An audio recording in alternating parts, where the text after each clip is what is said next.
இந்த நாள் உலகமெங்கிலும் சர்வதேச பெண்களின் தினமாக இன்டர்நேஷனல் விமென்ஸ் டேயாக ஆசிரிக்கப்படுகிறது. கர்த்தருக்கு பயப்படுகிற ஸ்திரீயே புகழப்படுவாள். A woman that feareth the Lord, she shall be praised. Proverbs 31:30. இந்த வாழ்த்துதல்களோடு கூட இந்த ஆராதனையை இன்றைக்கு நாம் ஆரம்பிப்போம். இந்த ஆலயத்தை மகிமையால் நிறைய பண்ணுவேன் என்ற சேனைகளின் கர்த்தர் சொல்லுகிறார். And I will bless this house with glory, saith the Lord of hosts. So, நாம் அனைவரும் நம்முடைய தலைகளை தாழ்த்தி கர்த்தர் நம்முடைய நடுவிலே அவர் உலாவி வாசம் பண்ண விரும்புகிற தேவனாய் அவர் காணப்படுகிறார். வாசல்களே உங்கள் தலைகளை உயர்த்துங்கள், அநாதி தேவன் உட்பிரவேசிக்கிறார் என்ற வசனத்தின்படி இந்த நேரத்திலே தேவன் ஒரு மணவாட்டி சபையாக இந்த சபையை தெரிந்து கொண்டு கர்த்தர் பாதாளத்தின் வாசல்களை இதை மேற்கொள்ளாதபடிக்கு இதை ஆசீர்வதிப்பார். அதற்காக நாம் தேவனுக்கு நன்றி செலுத்துவோம், ஸ்தோத்தரிப்போம். அந்த எண்ணத்தோடு கூட நாம் இந்த ஆராதனையிலே நாம் பங்கு கொள்வோம். ஸ்தோத்தரிக்கிறோம். தேவனே, உமக்கு நாங்கள் நன்றி செலுத்தி உம்மை துதிக்கிறோம் அப்பா, உம்மை பணிக்கிறோம், உம்மை போற்றுகிறோம் என்று சொல்லி நாம் தேவனுக்கு ஸ்தோத்திரங்களை செலுத்துவோம். ஹல்லேலூயா, ஹல்லேலூயா. அப்படி முடிந்தவர்கள் எழும்பி நின்று கண்களை மூடி தேவனை நோக்கி பார்ப்போம். உங்கள் துக்கம் சந்தோஷமாய் மாறும் என்று கர்த்தர் சொல்லுகிறார்.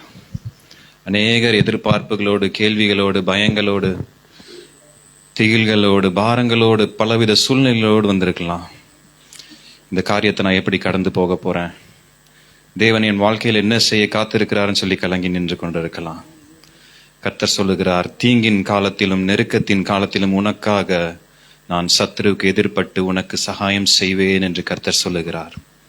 எத்தனை பேர் இன்னைக்கு வாஞ்சியோடு நிற்கிறீங்க, ஆண்டவரே என் வாழ்க்கையில சகாயம் பண்ணுங்கப்பான்னு எத்தனை பேர் சொல்ல விரும்புறீங்க? அவர் நொறுங்கப்பட்ட நெஞ்சு உள்ளவங்களுக்கு, இருதயம் உள்ளவர்களுக்கு சமீபமாயிருக்கிற தேவன். அவர் சீயோனுக்கு ஆறுதல் செய்கிறவர். வனாந்தரத்தை ஏதேனை போலவும் அவாந்தர வெளிகளை கர்த்தரின் தோட்டத்தை போலவும் ஆக்குகிறவர். ஹல்லேலூயா, ஹல்லேலூயா. அவர் வந்தால் சூழ்நிலை மாறும். நிறைவானவர், அவர் வந்தால் சூழ்நிலை மாறும். பாடுவோமா, நிறைவான ஆவியானவரே நீர் வாருமாப்பா, நீங்க வாருங்க ஆண்டவரே, உம்முடைய சமூகம் எங்களுக்கு முன்பாக செல்லட்டும் சொல்லி வாய்களை திறந்து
அதிசயமான காரியம் ஒன்றுமில்லையே.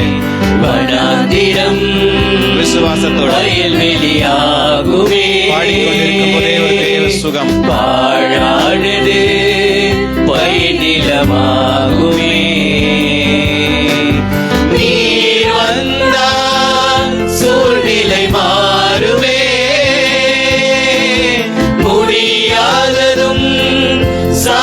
சாத்தியமாகுமே.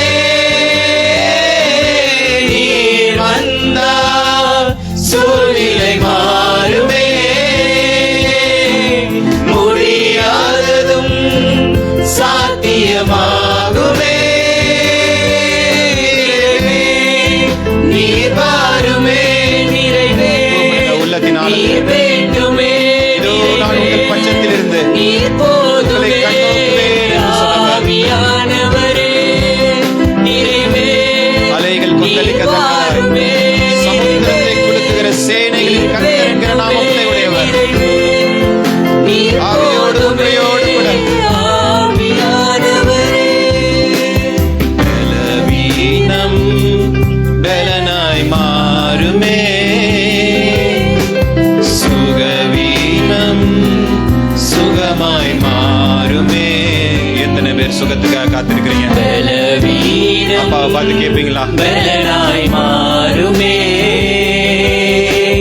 சுகவீனம் சுகமாய் மாறுமே. நீர் வந்தால் சூழ்நிலை மாறுமே. முடியாததும் சாத்தியமாகுமே. நீர் வந்தால் சூழ்நிலை மாறுமே. ரட்சிக்க கூடாதபடிக்கு என் கர்த்தரின் கரம் குறுகவில்லையே. சாத்தியமாகுமே. நிறைவே. நீர் வாருமே நிறைவே. நீர் வேண்டுமே நிறைவே. நீர் போதுமே. ஆவியானவரே நிறைவே. நீர் வாருமே நிறைவே. நீர் வேண்டுமே நிறைவே. நீர் போதுமே. ஆவியானவரே. கரங்களை உயர்த்தி நிறைவே நீர் வாருமே உள்ளத்திலிருந்து கூப்பிடுவீங்களா? மீண்டும் ஒரு விஷயம்.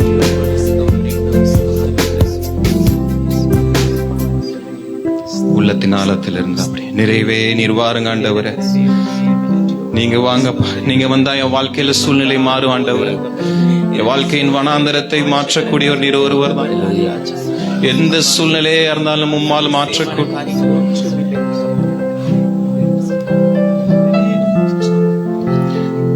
நிறைவே.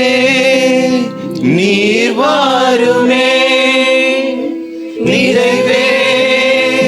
நீர் வேண்டுமே. பாடிக்கொண்டிருக்கும் போதே ஒரு தேவ சுகம், நிறைவே. தேவ சமாதானம் நீர் ஒவ்வொருவரை மாளிகை செய்யட்டும்.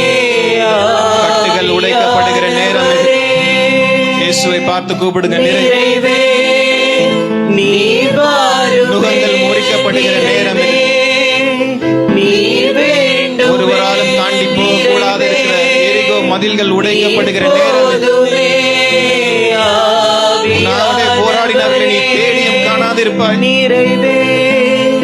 நீர் வாருமே. உலகத்தில் இருக்கும் எவனையும் விட நம்மில் இருக்கிற நம் தேவன் பெரியவர். பெரிய காரியங்களை ஒருவராய் செய்கிறவர். போதுமே. ஆவியானவரே நிறைவே நீர் வாருமே நிறைவே. நீர் வேண்டுமே நிறைவே. நீர் போதுமே. ஆவியானவரே. திக்கற்றவர்களுடைய ஜெபத்தை அலட்சியம் பண்ணாமல் அவர்கள் விண்ணப்பத்தை அங்கீகரிக்கிறவர் நம் மத்தியில் உலாவிக் கொண்டிருக்கிறார். ஆவியானவர் நம் மத்தியில் உலாவிக் கொண்டிருக்கிறார். அவருடைய வல்லமை நம்முடைய சிரசின் மேல் இறங்கிக் கொண்டிருக்கிறது. தேவனால் கூடாத காரியம் ஒன்றுமில்லை. கர்த்தரை நோக்கி கூப்பிடுங்க. அநேகர் இங்கு பாரத்தோடு நின்று கொண்டிருக்கிறதை கர்த்தர் உணர்த்துகிறார். உடைக்கப்பட்ட இருதயம் உள்ளவர்கள், நொறுங்குண்ட இருதயம் உள்ளவர்கள் அநேகர் யோசித்துக் கொண்டு இருக்கிறீங்க, எனக்கு வாழவே பிடிக்கலன்னு சொல்லி. என் வாழ்க்கையில நான் வெறும் பாரத்தை மட்டும்தான் சுமந்து கொண்டு இருக்கிறேன்னு சொல்லி அநேகர் பாரத்தோடு நின்று கொண்டிருக்கிறதை ஆவியானவர் இந்த வேளையில வெளிப்படுத்தி கொண்டிருக்கிறார். உடைந்த ஒவ்வொருவரின் உள்ளங்களையும் கர்த்தர் தொட்டு கொண்டிருக்கிறார். ஒவ்வொருவரையும் கர்த்தர் தொட்டு கொண்டிருக்கிறார். அவர் வஸ்திர ஓரத்தின் வல்லமை உங்கள் ஒவ்வொருவரையும் பலப்படுத்தி கொண்டிருக்கிறது. இன்னும் ஓடுவதற்கான ஒரு புது பலன் உன்னதத்திலிருந்து இறங்கிக் கொண்டிருக்கிறது. நீ கர்த்தருக்காய் வைராக்கியம் பாராட்டினபடினால் கர்த்தரின் வைராக்கியம் உன் காரியங்களை செய்து முடிக்கும் என்று இந்த காலை வேளையில கர்த்தர் உனக்கு வாக்குத்தத்தம் பண்ணுகிறார். உன்னோட கூட இருந்து நான் செய்யும் காரியம் பயங்கரமா இருக்கும். ஓ க்ளோரி ரிமலபா ஷந்தலரபரா. மகிமை விளங்குகிறது, மகிமை விளங்குகிறது. துதிங்க துதிங்க. கர்த்தரின் வல்லமை இந்த ஆலயத்தில் நிரப்பிக் கொண்டிருக்கிறது. நீ எகிப்து தேசத்திலிருந்து புறப்பட்ட நாளில் நடந்தது போலவே உன்னை அதிசயங்களை நான் காணப்படுவேன் என்று கர்த்தர் சொல்லுகிறார். உன்னை நான் சிறுமைப்படுத்தினேன், இனி உன்னை சிறுமைப்படுத்தாதிருப்பேன் என்று கர்த்தர் சொல்லுகிறார். ஓ, அநேகர் கையிலிருந்து தத்தளிப்பின் பாத்திரங்கள் நீங்கிக் கொண்டிருக்கிறதை நான் பார்க்கிறேன். அநேகர் கையிலிருந்து தத்தளிப்பின் பாத்திரம் இந்த வேளையில் நீங்கிக் கொண்டிருக்கிறது. ஹல்லேலூயா, ஹல்லேலூயா. கரங்களை தட்டி சீயோன் குமாரத்தியே கம்பீரித்து பாடு. இதோ நான் வந்து உன் நடுவில் வாசம் பண்ணுவேன் என்று கர்த்தர் சொல்லுகிறார். அவரால் செய்யக்கூடாத காரியம் ஒன்றுமில்லை. தடைகளை உடைக்கிறவர் அவர். தடைகளை உடைக்கிறவர், தடைகளை உடைக்கிறவர். வார்த்தை மலையை உடைக்கும் சம்மட்டியை போல இருக்கும். இந்த வார்த்தை இந்த காலை வேளையில ஒவ்வொருவரையும் பலப்படுத்தி கொண்டிருக்கிறதற்காய் ஸ்தோத்திரம் ஆண்டவரே.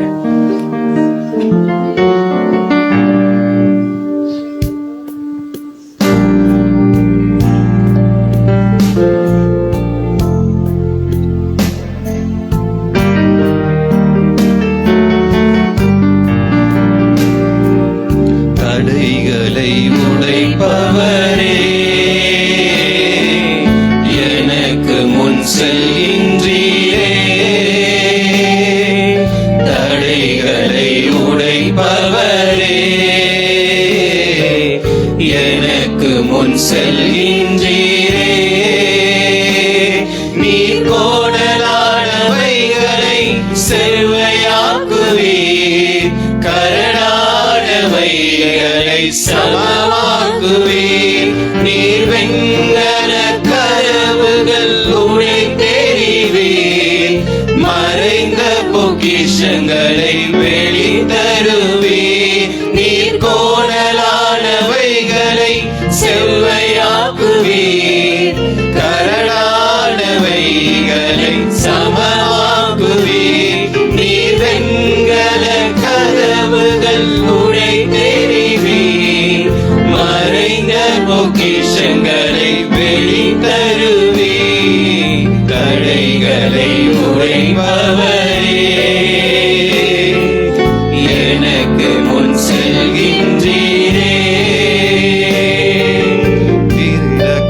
திறக்கக்கூடாது அடைப்பவரே, அடைக்கக்கூடாது திறப்பவரே. திறக்கக்கூடாது அவருடைய நாமத்தை உயர்த்துங்க. அவர் திறந்தால் மூடுபவன் ஒருவரும் இல்லை.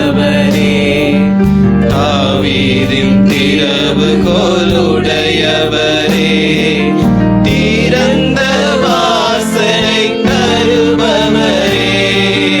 தாவீதின் திறவுகோலுடையவரே, திறந்த வாசலை தருபவரே. நீர் கோடலானவைகளை செவ்வையாக்குவீர், கரடானவைகளை சமமாக்குவீர். நீர் வெண்கல கதவுகள் கதவுகள் திறக்கப்படுகிறதை நான் மறைந்த பொக்கிஷங்களை வெளித்தருவீர். நீர் கோணலானவைகளை செவ்வையாக்குவீர், கரடானவைகளை சமமாக்குவீர். நீர் வெண்கல கதவுகள் உடைத்தெறிவீர், மறைந்த பொக்கிஷங்களை வெளித்தருவீர். நீர் கோணலானவைகளை செவ்வையாக்குவீர், கரடானவைகளை யாரு சொல்லுங்க? என் வாழ்க்கையில் இந்த காரியம் நடக்காதுன்னு யார் சொல்லுங்க? கர்த்தரின் வைராக்கியம், கர்த்தரின் வைராக்கியம் இந்த காலை வேளையில ஒவ்வொருவருக்காகவும் செயல்படுகிறது. ஒவ்வொருவருக்காகவும் அவர் செய்வதை தடுப்பவர் ஒருவரும் இல்லை. கரடானவைகளை சமமாக்குவீர்.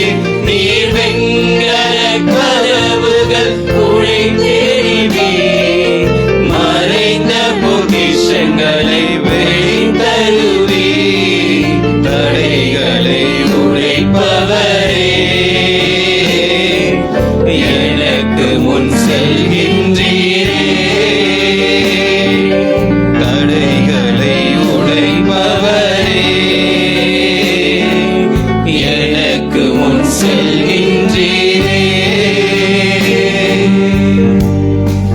தடைகளை உடைக்கிறவர். காலை வேளையில் அவருடைய சமூகம் நமக்கு முன்பாய் போகிறது. இஸ்ரவேல் ஜனங்களை எத்தனையோ ஆண்டு காலங்கள் இன்னும் பராமரித்துக் கொண்டு வருகிறது தேவனுடைய சமூகம். யாக்கோபு என்னும் சிறு பூச்சியே, இஸ்ரவேல் என்னும் சிறு கூட்டமே, பயப்படாதே, பயப்படாதே.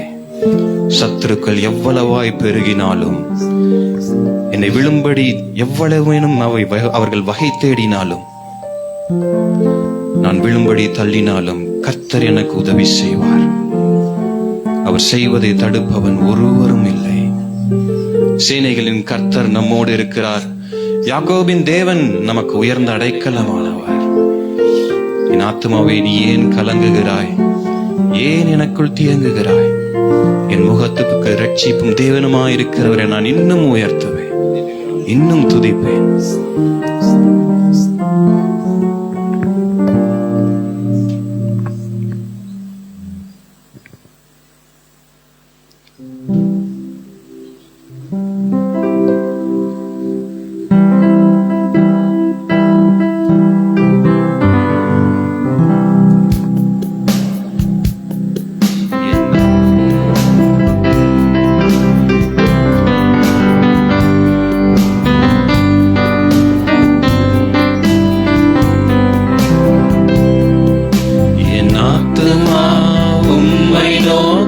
அமர்ந்திருக்கும் நான் நம்புவது உம்மாலே ஆகும். என் ஆத்துமா உம்மை நோக்கி அமர்ந்திருக்கும் நான் நம்புவது உம்மாலே ஆகும். கண்மலையே, அடைக்கலமே,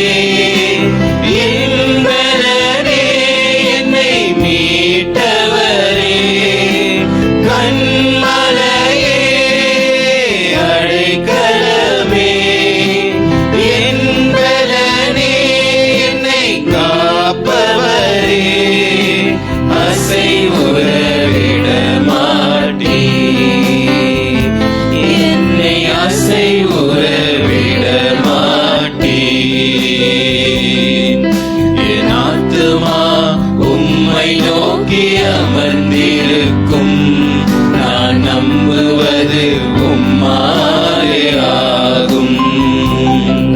எக்காலத்திலும் உம்மை நம்பிடுவேன். என் இதயத்தை உம்மிடம் ஊற்றிடுவேன்.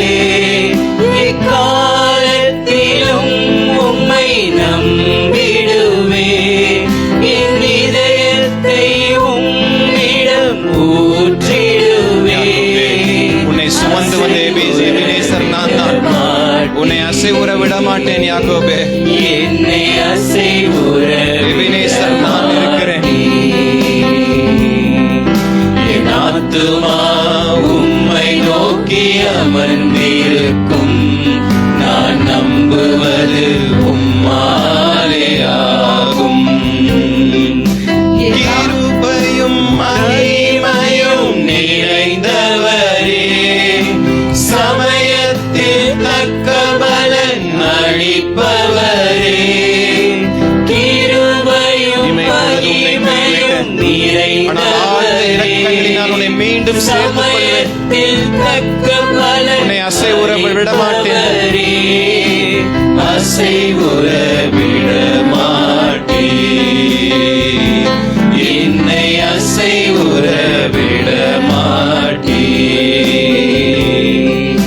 என் ஆத்துமா உம்மை நோக்கி அமர்ந்திருக்கும் நான் நம்புவது உம்மாலே ஆகும்.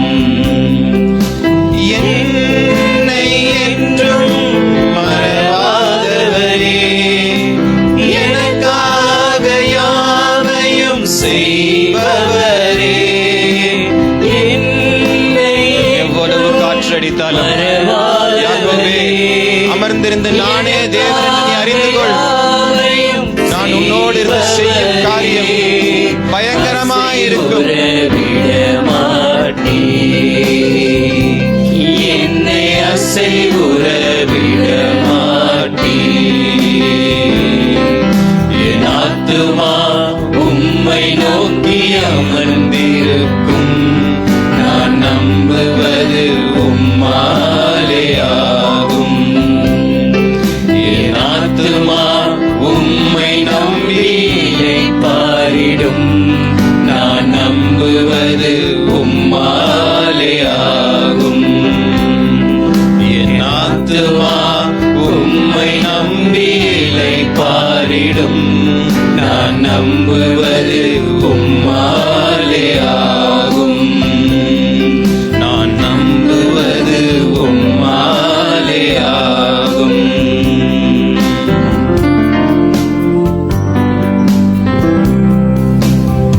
எத்தனையோ காற்று வீசி இருக்கலாம், எத்தனையோ பெருங்காற்று என் வாழ்க்கையில வீசி இருக்கலாம். இந்த பெருங்காற்று நிமித்தம் நான் வாழ்க்கையில் அநேகத்தினை தொலைத்து இருக்கலாம். ஆனாலும் இன்று ஒரு காற்று வீச கர்த்தர் அனுமதிக்கிறார். இந்த காற்று உனக்காய் யோர்தானை பிளக்கும், உனக்காய் முன் இருக்கிற செங்கடலை பிளக்கும். துஷ்டன் இனி உன் வழியாய் கடந்து வருவதில்லை. அந்த வழி, அந்த பாதை உனக்காய் ஆயத்தம் பண்ணப்பட்ட பாதை. என் கரம் உன்னோடே உறுதியாயிருக்கும் என்று சேனைகளின் கர்த்தர் சொல்லுகிறார். என் கரம் உன்னோடு உறுதியாயிருக்கும் என்று சேனைகளின் கர்த்தர் சொல்லுகிறார். உன்னை காக்கும்படி நான் உன்னுடனே இருக்கிறேன். என்னோடு இருக்கிற தேவனுக்கு சதா காலமும் துதியும் கனம் மகிமையும் உண்டாயிருப்பதாக. கரங்களை நல்லா தட்டி தேவனுக்கு மகிமை கொடுப்போம்.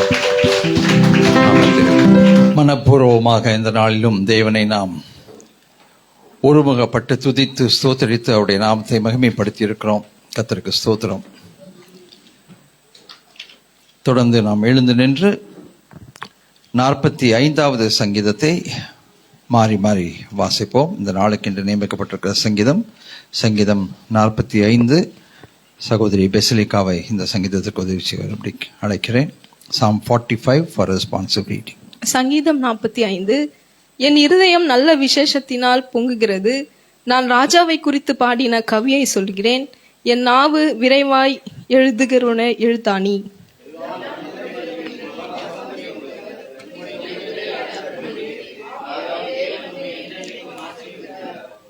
சௌரியவானே, உமது மகிமையும் உமது மகத்துவமாகிய உம்முடைய பட்டயத்தை நீர் உம்முடைய அறையிலே கட்டிக்கொண்டு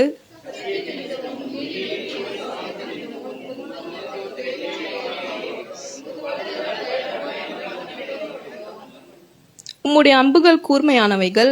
அவைகள் ராஜாவுடைய சத்துருக்களின் இருதயத்திற்குள் பாயும். ஜனசதலங்கள் உமக்கு கீழே விழுவார்கள்.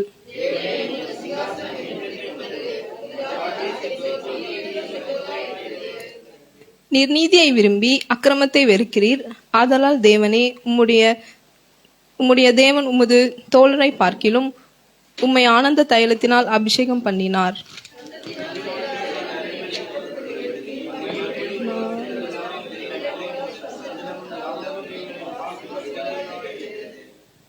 உமது நாய்களுக்குள்ளே அரசரின் குமாரத்திகள் உண்டு. ராஜஸ்திரீ ஒப்பீரின் தங்கம் அணிந்தவளாய் உமது வலது பாரிசத்தில் நிற்கிறாள்.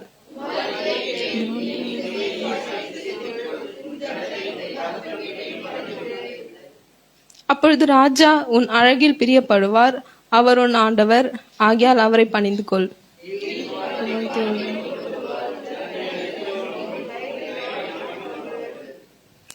ராஜகுமாரத்தி உள்ளாக பூரண மகிமை உள்ளவர். அவள் உடை பொற்சரிகையா இருக்கிறது.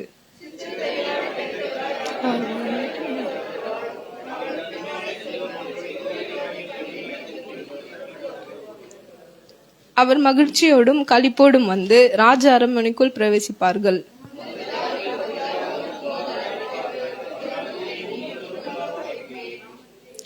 உமது நாமத்தை எல்லா தலைமுறைகளிலும் பிரஸ்தாபப்படுத்துவேன். இது நிமித்தம் ஜனங்கள் உம்மை என்றைக்கும் உள்ள சதா காலங்களிலும் துதிப்பார்கள்.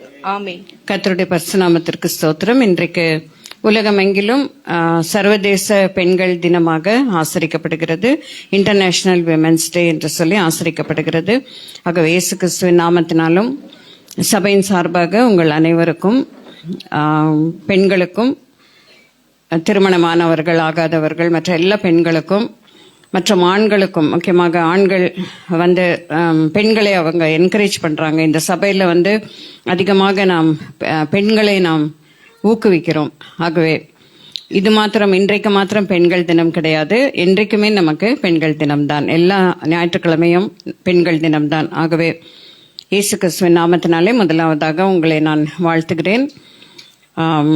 நம்மாலே என்னெல்லாம் முடியுமோ அதை தேவனுடைய ராஜ்யத்தை கட்டுவதற்காக நாம் செயல்பட வேண்டும். இன்றைக்கு நாம் அதற்காக நாம் ஒப்பு கொடுக்க வேண்டும். இன்றைக்கு காலையில தான் நான் வந்து இந்த செய்தியை கொடுக்கும்படியாக நான் கேட்டுக்கொள்ளப்பட்டேன். அதனால எனக்கு முழு நான் ஆயத்தம் பண்ணோன்னா ரொம்ப அதிகமாக ஆயத்தம் பண்ண விரும்புவேன். பட் அப்படி இன்றைக்கு நான் பண்ண முடியவில்லை.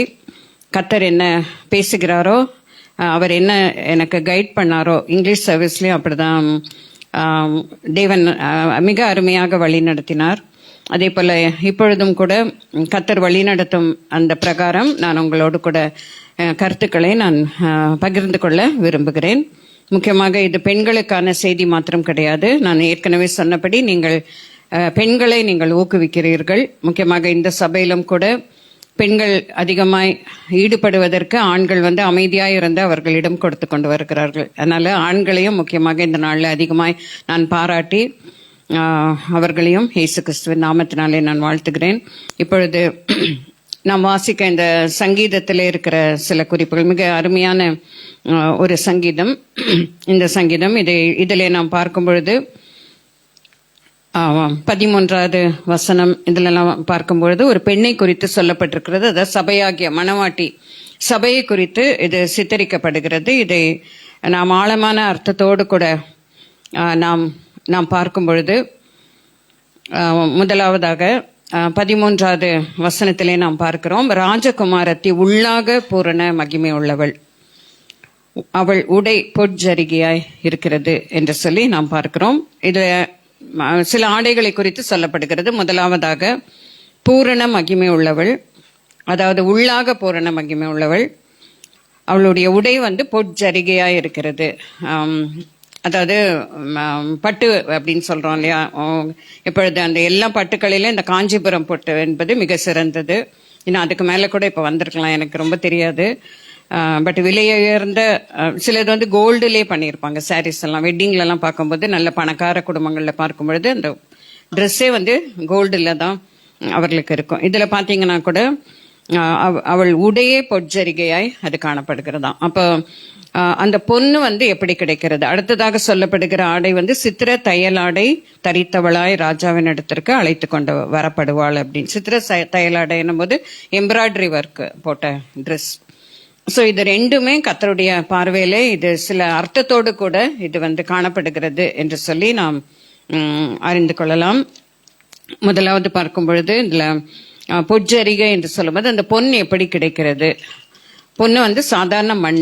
இப்போ இந்த கோலார் கோல்டு ஃபீல்ட் எல்லாம் போய் பார்க்கும் பொழுது அது வந்து இந்த கோல்டு மைன்ஸ் அப்படின்னு சொல்லுவோம் இல்லையா, அங்க வந்து அதை பார்த்தா கோல்டுன்னு சொல்லவே முடியாது. மண்ணுனாலே அதுக்கு மதிப்பே கிடையாது. ஆக்சுவலா நமக்கே ஒரு மதிப்பில்லை. ஏன்னா நான் மண்ணால் உருவாக்கப்பட்டவர்கள், நீ மண்ணிலிருந்து உருவாக்கப்பட்டாய், நீ மண்ணுக்கே திரும்புவா என்று சொல்லி வசனம் சொல்லுகிறது. அதனால மண்ணுக்கு எந்த மதிப்பும் இல்லை. அந்த மதிப்பில்லாத அந்த மண்ணு வந்து அதுல வந்து கோல்டு இருக்கிறத என்ன பண்றாங்க, இந்த சில ஏரியாஸ்ல எல்லாம் கண்டுபிடித்து அதை எத்தனை தரம் 7 தரம் புடமிட்ட பின்புதான் அது என்னவாக வருகிறதா, பொண்ணாக அது வெளியில வருது. அதுக்கப்புறம் தான் அவங்க இதெல்லாம் போடுவாங்க, அந்த அச்சுல எல்லாம் வச்சு அழகான டிசைன்ஸா போட்டு நம்ம காதுல கழுத்துல எல்லாம் போட்டுக்கிறோம் பாத்தீங்களா, அந்த அச்சுக்குள்ள போன பிறகுதான் அழகழகான டிசைன்ஸா அது வந்து வருகிறதை பார்க்கிறோம். இப்ப பார்க்கும்போது கோல்டு விலை அதிகரித்து கொண்டே வருகிறது. அதை வாங்குறதே ரொம்ப கஷ்டம். அது இந்தியாவில எல்லாம் இந்த கோல்டு இல்லாம மதிப்பே கிடையாது. ஒரு பெண்ணை கல்யாணம் பண்ணி கொடுக்கும் பொழுது எவ்வளவு கோல்டு கொடுக்கறோமோ அந்த அளவுக்கு மதிப்பு இருக்குன்னு சொல்லி ஒரு விதத்துக்கு நல்லது. பட் என்னை பொறுத்த வரைக்கும் அது ஒரு தவறான ஒரு காரியம்தான். அந்த கோல்டை வைத்து மதிப்பிடுவது என்பது அவ்வளவு 100% அது வந்து கரெக்ட் என்று சொல்லி நான் வந்து அதை ஒத்துக்கொள்ள மாட்டேன்.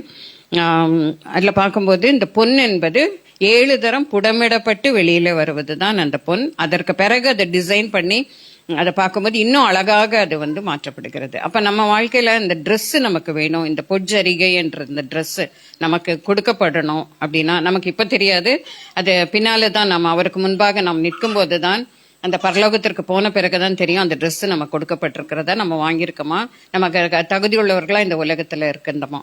அப்ப வந்து கிறிஸ்துவுக்குள் நீங்கள் வந்து அவருக்கு நாங்கள் பங்காளிகளானால் நம்ம என்ன பண்ணணும், நம்ம அவருடைய பாடுகளையும் நாம் சகிக்க வேண்டும் என்று சொல்லி பார்க்கிறோம். இந்த லைஃப் அப்படின்றது அப்படியே மேலோட்டமாக போகிற ஒரு பெட் ஆஃப் ரோசஸ் சொல்லுவோம் இல்லையா, அப்படி போகிற ஒரு லைஃப் வந்து இது கிடையாது. நாம ஒருவன் என்னை பின்பற்ற விரும்பினால் அவன் தன்னைத்தான் வெறுத்து தன் சிலுவை எடுத்துக்கொண்டு என்னை பின்பற்ற கடவன். அப்போ அவரை பின்பற்றும் பொழுது அந்த பாடுகளுக்கும் நாம் உடந்தைகளாய் நாம் காணப்படுகிறோம். வேறு யாருடைய சிலுவையா நாம் எடுத்துக்கொள்ள வேண்டிய அவசியம் இல்லை, அல்லது இயேசு கிறிஸ்துனுடைய சிலுவையை நாம் எடுத்துக்கொள்ள வேண்டிய அவசியமும் கிடையாது. நமக்கென்று கொடுக்கப்பட்ட சிலுவையை நாம் எடுத்துக்கொண்டு நாம் அவரை பின் செல்ல வேண்டும். அது ஈஸியான காரியம் அல்ல. அவர் நடந்த அடிச்சுவடுகளிலே நாம் செல்ல வேண்டும். அவர் அவ்வளவு கஷ்டப்பட்டு அவர் நடந்து அந்த பாதை வழியாய் அவர் கடந்து போனாலும் கூட அவருக்கு கடைசியில அவர் இப்ப என்ன பிதாவினுடைய வலது பரசத்துல அவர் வீற்று கொண்டிருக்கிறார். அதை நாம் நினைத்துக் கொள்ள வேண்டும். அப்படிப்பட்ட கிருபை கொடுப்பதுதான் இந்த பாடுகள். இது நம்மை அழிவுக்கு நேராக நம்மை வழி நடத்தாது. கிறிஸ்துவுக்கு ஏற்ற பாடுகள் நம்மை அழிவுக்கு ஏற்ற விதமாய் அழிவுக்கு வழி நடத்தாது.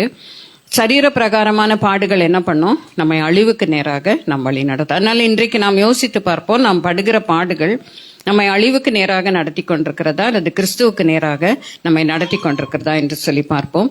அந்த பொற்சரிகை உள்ள Dress நமக்கு கிடைக்கணும் அப்படின்னு சொன்னாக்கா நம்ம என்ன பண்ணோம், அவருடைய பாடுகளுக்கு நாம் பங்காய் நாம் இருக்க வேண்டும். அதே போல அடுத்தது பாத்தீங்கன்னாக்கா சித்திர தையலடை என்று சொல்லி நாம் பார்க்கிறோம். இது எம்ப்ராய்டரி வரணும். இந்த பிரிண்ட் போடுறதை விட இந்த எம்ப்ராய்டரி ரொம்ப அழகு. எத்தனை பேருக்கு அது இஷ்டம்னு சொல்லி தெரியல. இந்த எம்ப்ராய்டரி சாரீஸ், எம்ப்ராய்டரி போட்ட ட்ரெஸ்ஸஸ் எல்லாம் ரொம்ப அழகா இருக்கும். அது எப்படி வெளியில அந்த டிசைன் எப்படி வருது அப்படின்னா, குத்தி குத்தி எடுக்கும்போது தான் அந்த டிசைன்ஸ் அழகா வெளியில வரும். சோ அப்படிப்பட்ட ஆடையும் நமக்கு வேண்டும் என்று சொன்னால், பவுல் சொல்வது போல எனக்கு ஒரு முள் கொடுக்கப்பட்டிருக்கிறது, அது நீங்கும்படி நான் 3 தரம் நான் வேண்டிக் கொண்டேன். ஆனால் என் கிருபை உனக்கு போதும், பலவீனத்திலே என் பலன் உனக்கு பூர்ணமா விளங்கும் என்று சொல்லி அது என்னை கூட்டும் சாத்தானுடைய முள்ளாய் இருக்கிறது அப்படின்னு சொல்லி பவுலப்போஸ்தலன் சொல்லுகிறார். இப்படி நமக்கும் இருக்கும் நம்முடைய வாழ்க்கையில. வேற எத்தனை விதங்கள்ல இருக்குன்னு தெரியல, விதவிதமான முட்கள் நமக்கு இருக்கும். இந்த ரோஸ் அழகா ரொம்ப அழகா இருக்கு பார்க்க, டக்குன்னு அதை பறிக்க போனா அந்த முள்ளு நம்ம கையில கொத்தும். அந்த முட்களோடு அந்த ரோஜா பூ இருக்கிறது.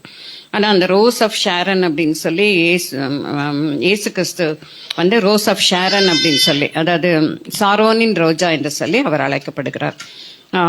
அப்ப நம்முடைய வாழ்க்கையில முட்கள் குத்த குத்த குத்த நம்ம என்ன பண்ணப்படுவோம், நாம் புடமிடப்படுவோம். நம்ம இன்னும் வாசனை நம்மிலிருந்து வெளிப்படும். நாம் அழகான ஒரு பூவாக மலர்வதற்கு அது யூஸ்ஃபுல்லா இருக்கும். அது எல்லாவற்றுக்கும் மேலாக இந்த சித்திர தையலாடை நமக்கு கொடுக்கப்படும். கண்டிப்பா இப்பவே இருக்கும், நமக்கு தெரியாது. ஆனா அது ஸ்பிரிச்சுவல் ஆவிக்குரிய அர்த்தத்தோடு கூட அது பார்க்கப்படுகிறது. நாம் என்ன ஆடை அணிந்து கொண்டிருக்கிறோம் என்பது அது தேவன் அதை பார்த்து கொண்டிருக்கிறார். ஓரளவுக்கு நமக்கே அது தெரியும். அதனால இப்படிப்பட்ட அழகான ஆடைகள் நம்ம வெளியில ஒருவேளை அழகா நம்ம ட்ரெஸ் பண்ணலாம், நம்ம அழகா நம்ம காண்பித்துக் கொள்ளலாம். அநேகர் நேச்சுரலாவே அழகா இருப்பாங்க இன்னும். ஆனா தேவன் நம்மை பார்த்து என்ன சொல்லுகிறார், என் பிரியமே நீ ரூபவதி என்று சொல்லி அவர் சொல்லுகிறார். நம்மை பார்த்து ஒவ்வொருவரும் யூனிக். அதாவது அவங்க அழகா இருக்காங்க, இவங்க அழகா இருக்காங்க அப்படின்னு நம்ம நினைக்க வேண்டாம். நான் அழகா இருக்கேன், நான் தான் அழகா இருக்கிறேன்னு நினைக்க கூடாது. நான் கர்த்தருடைய பார்வையிலே நான் அழகா இருக்கிறேன். என் பிரியமே நீ ரூபவதி. நான் கருப்பா இருக்கிறேன் என்று சொல்லி நீங்க பார்க்காதீங்க. வெயில் என் மேல் பட்டது, அதன் காரணத்தினால்தான் நான் அழகா இருக்கிறேன் வசனம் சொல்லுது. அப்போ அந்த வெயில் படப்பட இப்ப சுவிசேஷகனுடைய பாதங்கள் மலைகளின் மேல் எவ்வளவு அழகா இருக்கிறது. இப்ப நம்ம பார்க்கும்போது அந்த கால் அழகாவே இருக்காது. ரொம்ப நடக்கிறவங்க, மலை ஏறுறவங்க, இவங்களெல்லாம் பார்க்கும்பொழுது அந்த கால் ரஃபா இருக்கும். வேலையை ரொம்ப செய்யறவங்களுடைய கை எப்படி இருக்கும், அது ரஃபா இருக்கும். ஆனா அதுவே என்னவா அழகான கைகள், உழைக்கிற கைகள், உழைக்கிற கரங்கள். அப்ப இயேசு கிறிஸ்துனுடைய பார்வையிலே நாம் எப்படி நாம் காணப்படுகிறோம் என்று சொல்லி நாம் இந்த நாள்ல நாம் பார்க்கணும். ஒரு தோற்றத்தை கொண்டு நாம் என்ன பண்ணக்கூடாது, நாம் மதிப்பிட கூடாது. அது உள்ளான பூரண அழகுள்ளவள் அப்படின்னு சொல்லிட்டு இங்க பாத்தீங்கன்னா 13வது வசனத்துல உள்ளாக பூரண மகிமை உள்ளவள் என்று சொல்லி நாம் பார்க்கிறோம். அதனால இந்த வெளிப்பிரகாரமான அழகுகளை விட என்ன சொல்லப்பட்டிருக்கு, சௌந்தரியம், அழகும் வீண், சௌந்தரியமும் வஞ்சனை உள்ளது.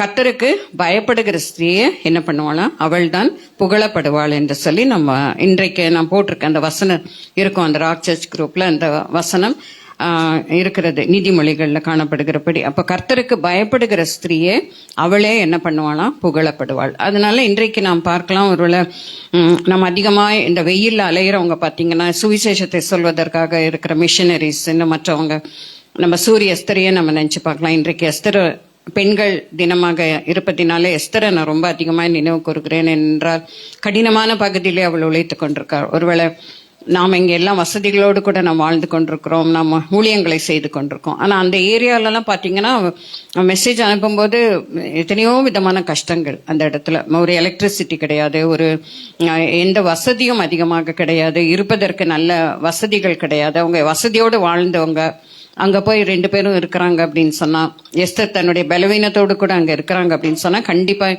என்ன பண்ணணும், அப்படிப்பட்டவங்களுக்காக நம்ம ஜெபத்துல நம்ம தாங்கி அவர்களை நாம் ஆதரிக்க வேண்டியவர்களாய் நாம் காணப்படுகிறோம். அவங்களுக்கு சரீர பிரகாரமாக மாத்திரம் இல்ல, இமோஷனலாவும் நிறைய காரியங்கள் இருக்கும். அது அவங்கள பாதிக்கும், சரீரத்தை அது பாதிக்கும்.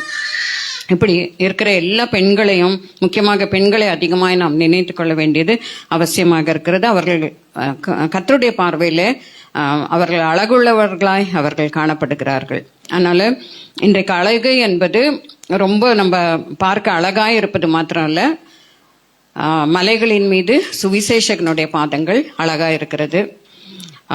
அதே போல நான் வெயில் பட்டதினாலே என்ன ஆயிருக்கு, எனக்கு அந்த கருப்பு வர்றது எதனாலனா, அதிகமான அலைச்சலினாலே, ஊழியங்கள் நிமித்தமாக படுகிற பாடுகள், அது நிமித்தமா ஒருவேளை அவங்க கலர் எல்லாம் போயிட்டு இருக்கலாம், அவங்களுடைய அழகெல்லாம் கெட்டு போயிருக்கலாம். ஆனா கர்த்தருடைய பார்வையில அவர்கள் மிகவும் அழகுள்ளவர்களாய் அவர்கள் காணப்படுகிறார்கள். ஆகவே நம்ம ஒவ்வொருவரையும் பார்த்து இன்றைக்கு அவர் என்ன சொல்றாருன்னா, என் பிரியமே நீ ரூபவதி, உன்னிலே பழுதொன்றும் இல்லை என்று சொல்லுகிறார். அவர் நம்மளை பார்த்து, பழுதா இருக்கிறவர்களை பார்த்து அவர் என்ன சொல்லுகிறார், உன்னிலே ஒரு பழுதும் இல்லை என்று சொல்லுகிறார். அதனால இன்றைக்கு நாம் இந்த விதமான ஆடைகளை நாம் தரித்து, ஆவிக்குரிய ஆடைகளை நம்முடைய வாழ்க்கையில நாம் பெற்றுக்கொண்டிருந்தால் நாம் மிகவும் பாக்கியமுள்ளவர்களாய் நாம் காணப்படுகிறோம். அதை தாங்குவதற்கும் அதை மேற்கொள்வதற்கும் ஏற்ற கிருபையை தேவன் நமக்கு கண்டிப்பாய் நமக்கு கொடுப்பார். இங்க பார்க்கும் பொழுது நான் இந்த இதுல என்ன என்று சொன்னால், ஆதியாகமத்துல ஒரு பெண் என்று சொல்பவள் அவள் எப்படி உருவாக்கப்பட்டாள், அவள் யார் என்று சொல்லி நாம் பார்க்கும் பொழுது, ஆதியாகமம் 2வது அதிகாரம் 18வது வசனத்தை, நம்ம எல்லாருக்கும் இந்த பகுதி தெரியும், நீங்கள் திருப்பிக் கொள்ளலாம். ஆதியாகமம் 2வது அதிகாரம் 18வது வசனம் இங்க எடுத்தா டக்குன்னு வாசிக்கலாம். யார் எடுத்தீங்களோ அவங்க டக்குன்னு வாசித்துருங்க.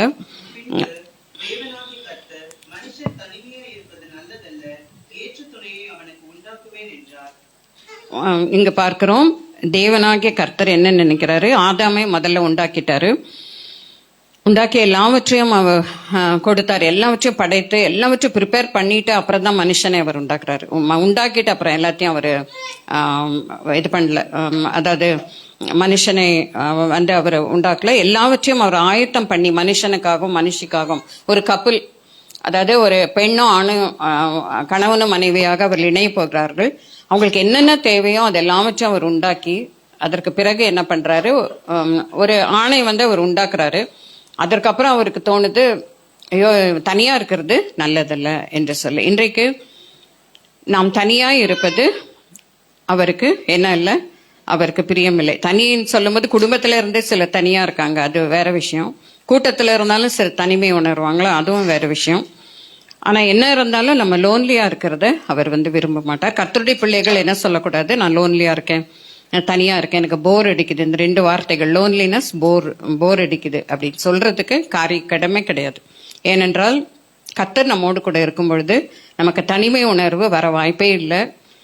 அதே போல நமக்கு அருமையான குடும்பத்தை கர்த்தர் கொடுத்திருக்கிறார். குடும்பம் இல்லாட்டியும் யாரையாவது நமக்கு கொடுத்திருக்கிறார், நமக்கு துணையாக அநேகரை அவர் உருவாக்கினதை கொடுத்திருக்கிறார். அதனால நாம் தனிமை, அதே மாதிரி போர் அடிக்குதுன்னு சொல்லுவாங்க, உங்களுக்கு போர் அடிக்கலையா, அப்படி இல்லவே இல்லை. கர்த்தருடைய பிள்ளைகளுக்கு போர்டமும் கிடையாது, தனிமை உணர்வும் கிடையாது. இங்க என்ன சொல்றாரு கர்த்தர்? தனிமையா இருப்பது நல்லதல்ல, ஏற்ற துணை. அவர் சொல்றது ஏற்ற துணை. இங்கிலீஷ்ல சொல்லும்போது ஹெல்பர் அப்படின்னு சொல்லப்பட்டிருக்கிறது, சூட்டபிள் அப்படின்னு சொல்லப்பட்டிருக்கிறது, காம்ப்ளிமெண்ட்ரி ஃபார், அவனுக்கு ஒரு கிஃப்ட் மாதிரி. அது ஏதோ ஒரு வேலை வாங்குறதுக்கு ஒரு வேலைக்காரியா இல்லை. சில நேரங்களில் பார்க்கும்போது குடும்பங்களில் வந்து இப்படிப்பட்ட காரியங்களெல்லாம் நடக்குது. ஆண்கள் வந்து பெண்களை ஒரு வேலைக்காரி மாதிரி ட்ரீட் பண்ணுறாங்க. அதே மாதிரி பெண்களும் இப்போல்லாம் பார்த்தீங்கன்னா ஆண்களை ஒரு வேலைக்காரர்கள் மாதிரி, அதாவது அவங்கள தங்களை கீழே வைத்து அவங்க டாமினேட் பண்ணி அப்படி வாழ்ந்துக்கு. ரெண்டையும் ஈக்குவலாக நம்ம பேசலாம், ஒருத்தரை மட்டும் நம்ம பேச முடியாது.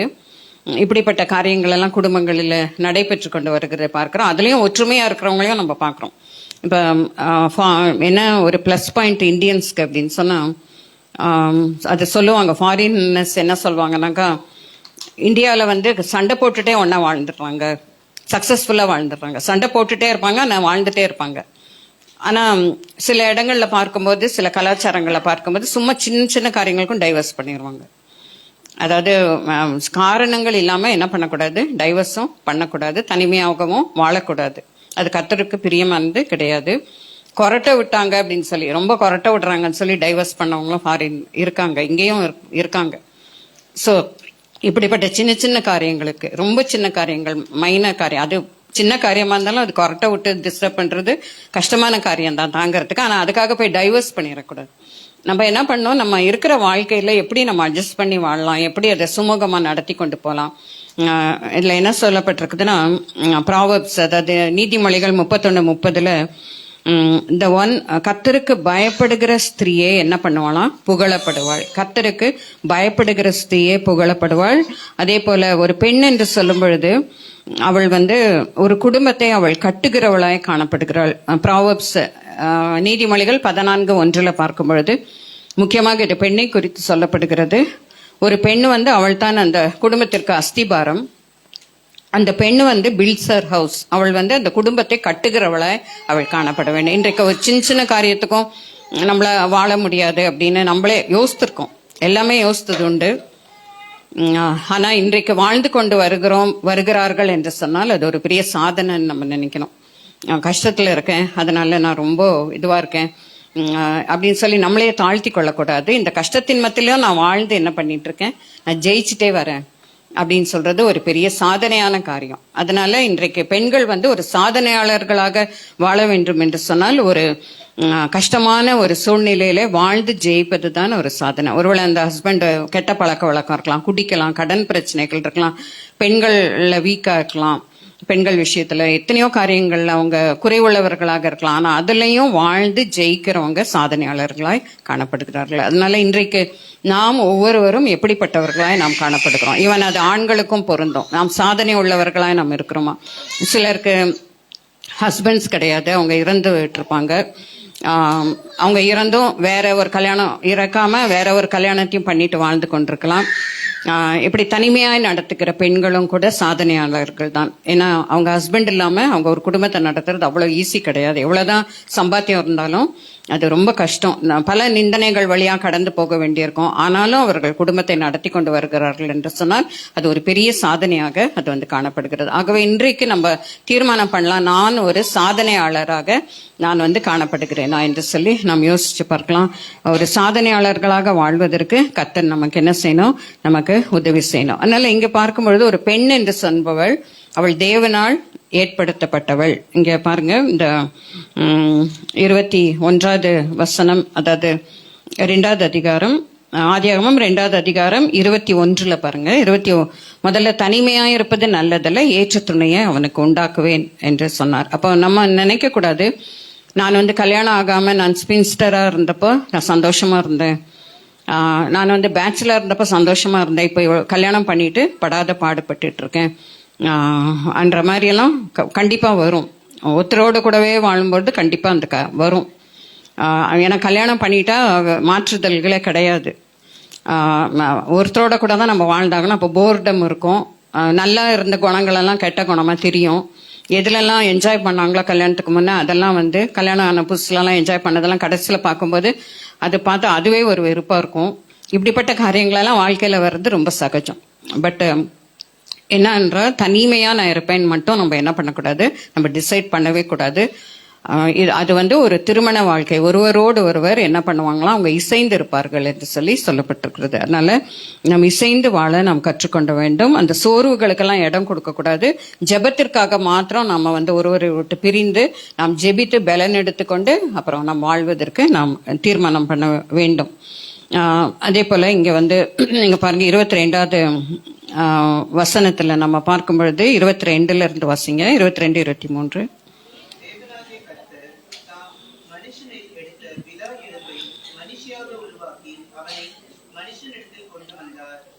அப்பொழுது ஆதாம், இவன் என் எலும்பில் எலும்பும் என் மாம்சத்தில் மாம்சமுமாய் இருக்கிறார், இவன் மனுஷனில் எடுக்கப்பட்டபடியினால் மனுஷி எண்ணப்படுவாள் என்றான். 24 வசனம். இது நிமித்தம் புருஷன் தன் தகப்பனையும் தன் தாயையும் விட்டு தன் மனைவியோடு இசைந்திருப்பான், அவர்கள் ஒரே மாம்சமாய் இருப்பார். இல்ல பாத்தீங்கன்னா அவர் வந்து மனுஷனிலிருந்து ஒரு மனுஷியை உண்டாக்குகிறார். விலா எலும்பை மனுஷியாக உருவாக்கினா அவ்வளோ க்ளோஸ், ஹஸ்பண்ட் அண்ட் ஒய்ஃப் அப்படின்னு சொல்லும் பொழுதும் சரி, அவங்க திருமணமான பிறகு அவ்வளோ ஒரு க்ளோஸா அவங்க வந்து காணப்படுறாங்க. அவளை வந்து மனுஷன் இடத்தில் கொண்டு வந்து மனுஷன் இடத்துலயே எல்லா உரிமையும் கொடுத்துட்றாரு. நீ என்ன கூப்பிடுற, என்ன பேரு அப்படி. இப்போ ஒருவர் அவங்க எப்படி கூப்பிட்டுக்கிறாங்களோ, இப்போ ஹஸ்பண்ட் அண்ட் ஒய்ஃப்னு சொல்லும்போது ஒருத்தர் எப்படி வேணா கூப்பிடலாம். ஒருத்தர் வந்து நிறைய பெட் நேம்ஸ் வச்சிருப்பாங்க, அப்படி அவங்க கூப்பிட்டுக்கலாம். அதுல பாரு, மரியாதையோடு நாம ஒருவருக்கொருவர் மரியாதை செலுத்தி நாம் ஒருவர் அழைத்து கொள்ளலாம். இவளை வந்து மனுஷி என்று சொல்லி அவன் கூப்பிடுவதை நாம் பார்க்கிறோம். இதின் நிமித்தம் புருஷன் தன் தகப்பனையும் தாயும் சொல்லி இது தவறாய் அதிகமான பேர் புரிந்து கொள்ளுகிறார்கள். கல்யாணம் ஆன பிறகு சிலர் என்ன பண்ணிடுறாங்க, அவங்க குடும்பத்திலிருந்து வயசு வந்து அவங்கள விட்டுறதுக்கு ட்ரை பண்ணுவாங்க. அதே போல ஆண்களும் பெண்களை என்ன பண்ணுவாங்க, நீ உங்க குடும்பத்துல இருந்து பிரியிடும். அது ஒரு ரொம்ப நியதி என்னன்னா, ரொம்ப இருக்கிறது வந்து பெண்கள் தான் ஆண்களை சப்போர்ட் பண்ணும், ஆண்கள் குடும்பத்தை சப்போர்ட் பண்ணும் அப்படின்ட்டு. அது கிடையாது. பைபிள் பிரகாரம் பார்க்கும் பொழுது இதுல என்ன சொல்லப்பட்டிருக்கு, ஒருவர் நாம் என்ன பண்ணணும், ஆதரிக்கணும். ஒருவேளை பெண்கள் வீட்டுல அவங்க பெற்றோரை விட்டு அவங்க வரும்போது எவ்வளவு தியாகமுள்ளவர்களா அவங்க வராங்க, வெளியே வரும்போது எவ்வளவு வேதனை இருக்கும் அவங்களுக்கு மனசுல இல்லையா. அந்த குடும்பத்தை விட்டு அவங்க வெளியில வரும்போது எத்தனையோ காரியங்களை சேலஞ்சஸ் அவங்க பார்க்க வேண்டியிருக்கும். அதெல்லாம் எதிர்பார்த்து தான் அவங்க வந்து வரும்போது எதிர்பார்க்காத காரியங்களும் அவங்களுக்கு நடக்குதுன்னும் போது அவங்களுக்கு மனசுல எவ்வளவு வேதனை இருக்கும். அதையும் ஒரு புருஷன் வந்து என்ன பண்ணணும், புரிந்து கொள்ளணும். ஒருவேளை அவங்க வீட்டுக்கு ஹெல்ப் பண்ண வேண்டியதா இருக்கும், அதை ஹெல்ப் பண்ணலாம். அல்லது பெற்றோரை பார்த்து கொள்ள முடியாத ஒரு சூழ்நிலை வந்து இருக்கு, அவங்க அந்த பெற்றோரை யாருமே பார்த்து கொள்ள முடியாம இருக்கலாம். அந்த பெண்ணுடைய அப்பா அம்மாவை பார்த்து கொள்வதற்கும் ரெடியா இருக்கணும் ஒரு குடும்பத்துல. அதுல எந்த தவறும் கிடையாது. அவங்க இத்தனை நாள் வளர்த்ததுக்கு அவங்களுக்கு செய்ய வேண்டியதை செய்வதில் எந்த தவறும் இல்லை. அதற்கு தடையாக ஆண்களும் கூட இருக்கக்கூடாது. அதே போல இதுல எந்த அர்த்தத்தோடு சொல்லப்பட்டிருக்குன்னா, நம்முடைய குடும்பத்தின் பொறுப்பை நாம் எடுத்துக்கொள்ள வேண்டும். அதாவது கொரியன்ஸ் உடைய கலாச்சாரத்துல பார்க்கும் பொழுது கல்யாணம் ஆன பிறகு என்ன பண்ணுவாங்களாம், தூரத்துல ஹஸ்பண்ட் அண்ட் ஒய்ஃப் 2 பேரை மாத்திரம் அவங்க அவங்க வந்து இருக்க வச்சிருவாங்களாம். வீடு எடுத்து, இவங்க வீடு எடுக்க மாட்டாங்க, அவங்களே வீடு எடுத்துக்கணும். அவங்களே வந்து என்ன பண்ணணும், தங்களுடைய செலவுகளை மீட் பண்ணணும். இப்ப கல்யாணம் ஆன பிறகு என்ன பண்ணுவாங்க, மோஸ்ட்லி பெண்கள் வீட்டுல இருந்து அதிகமா எதிர்பார்ப்பாங்க, இது செய்யணும் அது செய்யணும். சிக்கானா அவங்க பெற்றோர் வந்து பாத்துக்கணும், அவங்க தான் வந்து குழந்தைய பாத்துக்கணும். அப்படி இல்லை. ஆக்சுவலா கொரியன்ஸுடைய முறைமையின்படி அது ஓரளவுக்கு பைபிளோட பொருந்துது. இது இசைந்து இருப்பார்கள்னா பெற்றோரை தள்ளி விட்டுறணும்ட்டு கிடையாது. பெற்றோரை கண்டிப்பா நாம் பார்க்க வேண்டிய பொறுப்பு நமக்கு இருக்கிறது. ஆனா நம்ம பொறுப்பை நம்ம எடுத்துக்கணும். பெற்றோரையே நம்ம கல்யாணம் ஆன பிறகு பெற்றோரையே நம்ம டிபெண்ட் பண்ணாம இருக்கிறது நமக்கு மதிப்பாகவும் இருக்கும், நமக்கு நல்லதாகவும் இருக்கும். கொரியன்ஸ் அப்படி அவங்களுக்கு வேண்டிய ஃபர்னிச்சர் அவங்க வாங்கிக்குவாங்க, அவங்களுக்கு வேண்டிய வீட்டுக்கு வாடகைகளை கொடுத்துருவாங்க, அவங்களே அவங்க செலவுங்களை பார்த்துக்குவாங்க. கஷ்டமா தான் இருக்கும், இல்லைன்ட்டு இல்லை, கஷ்டம்தான். பட் அவங்களுடைய காரியத்தை அவங்க பார்த்தா கொஞ்ச நாளுக்கு அப்புறம் அது வந்து என்ன ஆயிரும், பழகிரும். அதுக்கு தான் இதனுடைய அர்த்தம். பொறுப்புகளை நாம் வந்து எடுத்துக்கணும், அவங்களே எல்லாம் பண்ணணும் அப்படின்னு சொல்லி நம்ம எதிர்பார்க்க. எத்தனையோ வருஷங்களுக்கு அப்புறமும் பழைய காரியங்களே சொல்லி காமிப்பாங்க, இதை கொடுத்தாங்களா உங்க அப்பா உங்க அம்மா, இதை கொடுத்தாங்களா அப்படின்னு மாறி சொல்லி இதனால சண்டை. அப்புறம் இந்த மாதிரி டவுரி சிஸ்டம்னு இருக்கு, அதுவும் வந்து பிப்ளிக்கல் கிடையாது. ஒரு கிஃப்ட் மாதிரி கொடுக்கறது வேற, ஆனா பெண்களுக்குன்னே பாரத்தை சுமத்துறது அது வந்து வேற. அதனால இந்த சமுதாயம் இன்னும் அதிகமாய் மாற வேண்டி இருக்கிறது. நம்முடைய பொறுப்புகளை, நம்முடைய குடும்ப பொறுப்புகளை நம்மால நாமே எடுத்துக்கொள்ள வேண்டும். அதற்கு பிறகு மிஞ்சி சில வசதி உள்ளவர்கள் என்ன பண்ணுவாங்க, பெற்றோர்கள் உதவி செய்வாங்க. அது தவறு, அது செய்யறதுனால எந்த தப்பும் இல்லை. அப்படி செய்யறது ஒரு பொறுப்புன்னு இருக்கும்போது அவங்க செய்யணும் கண்டிப்பாக. பட் என்னன்னா நம்ம பொறுப்பை நாம் எடுத்துக்கொண்டு நம்முடைய குடும்பத்தை நாம் கட்டணும். இன்னும் எனக்கு தெரிந்த ஒரு சில ஆண் பெண் அவங்க வந்து கல்யாணம் ஆனவங்க அவங்க என்ன பண்ணாங்கன்னா அவங்களே பணம் சேர்த்துக்கிட்டாங்க. 3 ஃபேமிலி எங்கள் ஃபேமிலியில் இருக்காங்க. அப்படி அவங்களே பணம் சேர்த்து வச்சு அவங்க கல்யாணத்தை அவங்களே நடத்திக்கிட்டாங்க. பெற்றோர்கிட்ட இருந்து வாங்கக்கூடிய வசதி இல்லை, வாய்ப்பு இல்லை. அதனால ஒரு 3 கப்பல் அப்படி செஞ்சாங்க. அவங்க இன்றைக்கும் நன்றாக தான் இருக்கிறார்கள், நன்றாக வாழ்ந்து கொண்டிருக்கிறார்கள். அதே போல் ஃபாரின்லலாம் பார்த்தீங்கன்னா கூட 18 வயசாயிருச்சுனால என்ன பண்ணுறாங்க, பிள்ளைகளை தனியாக வச்சிடுறாங்க. அவங்க தங்களுடைய குடும்பத்தை அவங்க பார்த்துக்கணும். அவங்களுக்குன்னு ஒரு ட்ரா மாதிரி கொடுத்துருவாங்க, அதில் பணத்தை சேர்த்து வைத்துக்கொள்ள வேண்டும். அவங்க ஸ்பெண்ட் பண்ணி அவங்களே அவங்க குடும்பத்தை வந்து பார்த்துக்குவாங்க.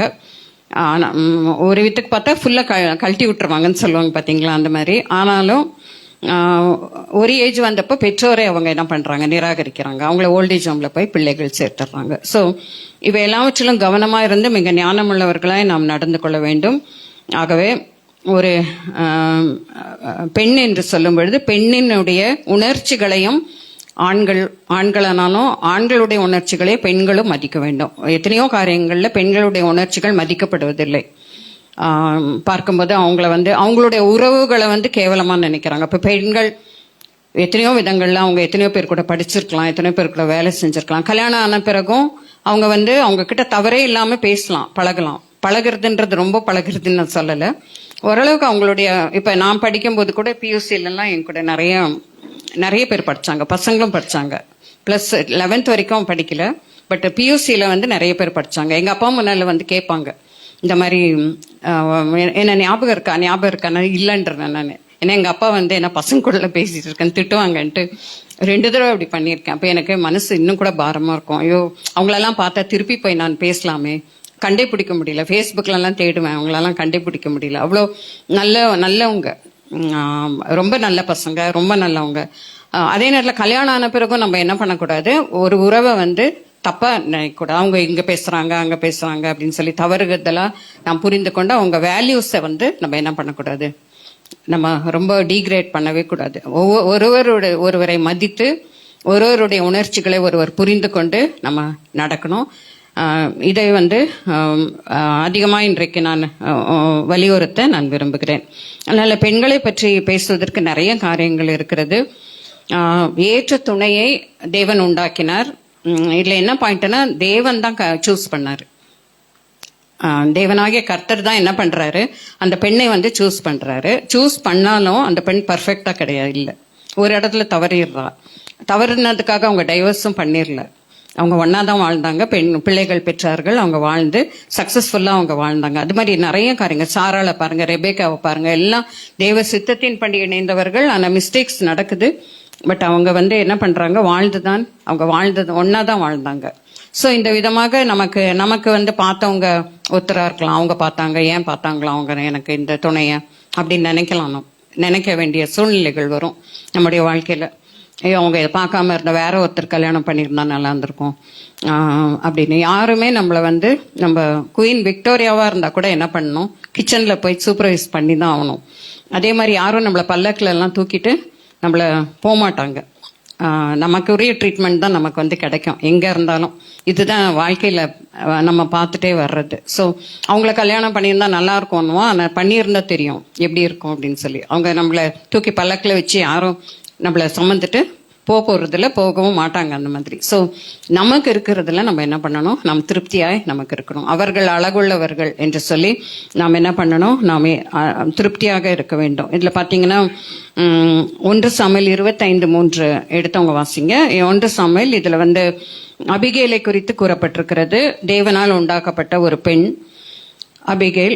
ஏவாளை யோசித்து பாருங்க, அவளை எவ்வளவு அழகுள்ளவளா அவரே உருவாக்குறாரு.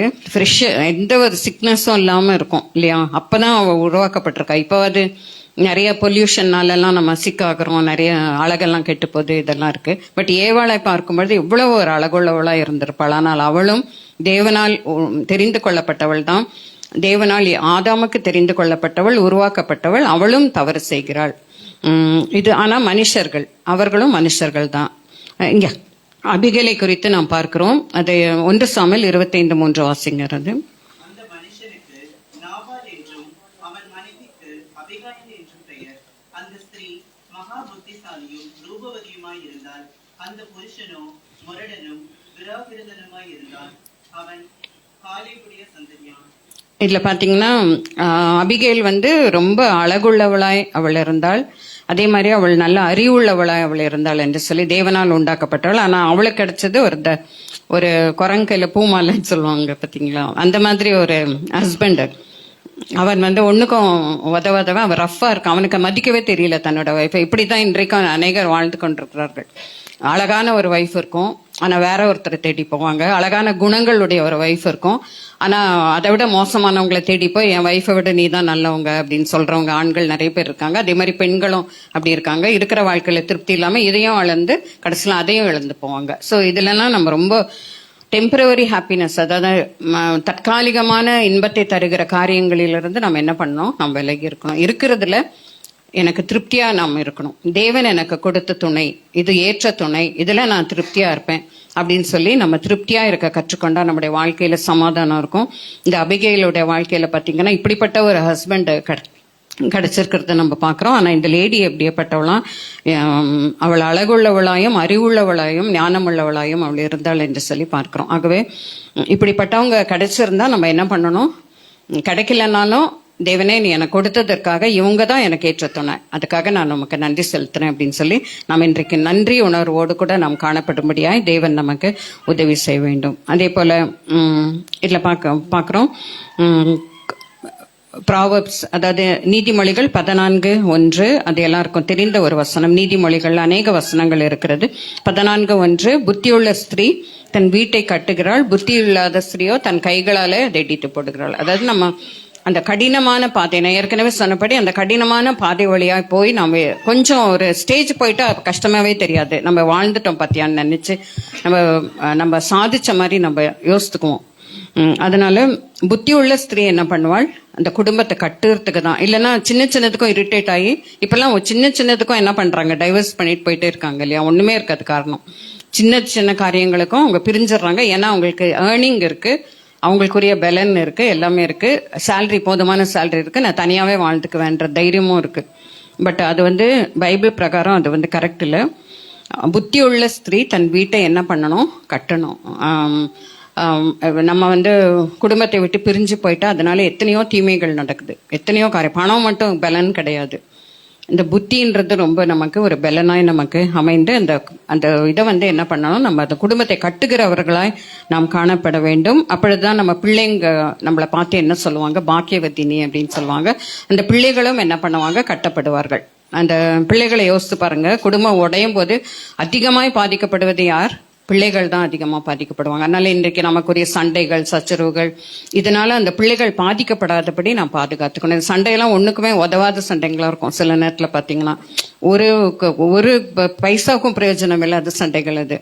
அது பண்ணி முடிச்சோன்னா அது ஏன் தான் நம்ம சமாதானத்தையும் கெடுக்கும். அது ஆக்சுவலா அது தப்பு செய்யறவங்க சந்தோஷமா இருப்பாங்க, ஆனா இந்த சண்டை போட்டு அதை தீர்த்து வைக்கணும்னு நினைக்கிறவங்களுடைய பீஸ் ஆஃப் மைண்ட் என்ன ஆயிரும், அந்த சந்தோஷமே போயிடும், சமாதானமே போயிடும். ஸோ கூடுமான வரைக்கும் இந்த சண்டை சச்சரிப்பு எல்லாவற்றையும் நாம் விட்டுட்டு சமாதானம் உள்ளவர்களாய் காரியத்தை நாம் சரி பண்ண வேண்டியது அவசியமாக இருக்கிறது. அப்ப புத்தியுள்ள ஸ்திரீ என்ன பண்றாளாம், தன்னுடைய வீட்டை கட்டுகிறாள். 31:17 பாருங்க. நீதிமொழிகள் 31:17, நீதிமொழிகள் 31 அதிகாரம் 17வது வசனம்.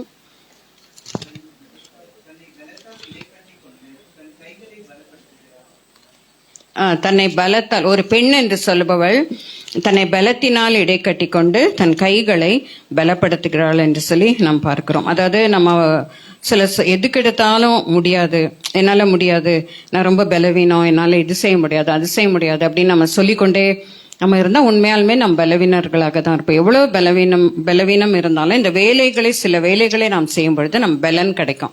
அந்த காலத்துல இருக்கிற பெண்களுக்கும் இப்ப இருக்க பெண்களுக்கும் வித்தியாசம் இருக்கு இல்லையா. அவங்க எத்தனையோ அம்மியில அரைச்சாங்க, இதெல்லாம் இப்ப பண்ண முடியாதுன்னு நம்ம நினைச்சு நம்ம மிக்சியை யூஸ் பண்ணி நம்ம இன்ஸ்டன்டா இப்ப இன்னும் பாத்தீங்கன்னா ஒரு உருண்டையா ஒண்ணு கொண்டாந்து போடுறாங்க, அதுல 10 சப்பாத்தி வருது. அந்த யூடியூப்ல எல்லாம் பாத்தீங்கன்னா இந்த மாதிரி எல்லாம் வந்துருச்சு. வாழ்க்கை இப்படி எல்லாம் மாறிட்டு இருந்ததுன்னா நம்ம ஸ்ட்ரென்த்தே நமக்கு இல்லாம போகும். நம்ம எந்த அளவிற்கு நம்ம கடினமா வேலை செய்யறோமோ அந்த அளவுக்கு நமக்கு கைகள் பலப்படும். அவள் தன் கைகளை அவள் பலப்படுத்திக் கொள்கிறாள் என்று சொல்லி நாம் பார்க்கிறோம். இந்த 17வது வசனம், தன்னை பலத்தினால் இடை கட்டி கொண்டு தன் கைகளை பலப்படுத்துகிறாள். எல்லா வேலைகளையும் பார்க்கிறோம் இங்க செய்யறது. சில நேரங்களில் நம்ம கடைக்கு போகலன்றது பெருமையா பேசிக்குவோம். நமக்கு இதை செய்யறதில்ல, நான் கடைக்கு போறதில்ல, என்ன விலைன்னு கேட்டா கூட தெரியாதுன்னுவாங்க. வெங்காயம் எவ்வளவு விலைன்னா அது தெரியாது, எண்ணெய் எவ்வளவு விலை, இஷ்டத்துக்கும் வீட்டுல வந்து தாறுமாற செலவு, அதிகமான செலவு பண்றது வீட்டுல. சில நேரங்கள் எண்ணெய் எல்லாம் பாத்தீங்கன்னா ஒரு 10 நாள்லயே அது வந்து இதுவாயிரும், தீந்துரும்.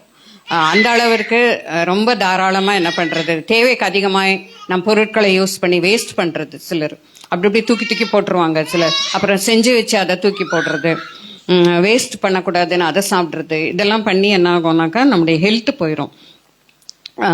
சில நேரங்களில் வந்து எங்கள் வீட்டில் கூட ஒரு குட்டி அம்மி வாங்கி வச்சிருப்பேன். அப்பப்போ அரைச்சிக்குவேன். ஏன்னா அது அந்த வேலைகளை எல்லாம் செய்யும்போது நம்ம கைகளுக்கு கொஞ்சம் பலன் கிடைக்கும், அது ஹெல்த்துக்கும் நல்லது அப்படின்னு சொல்லி.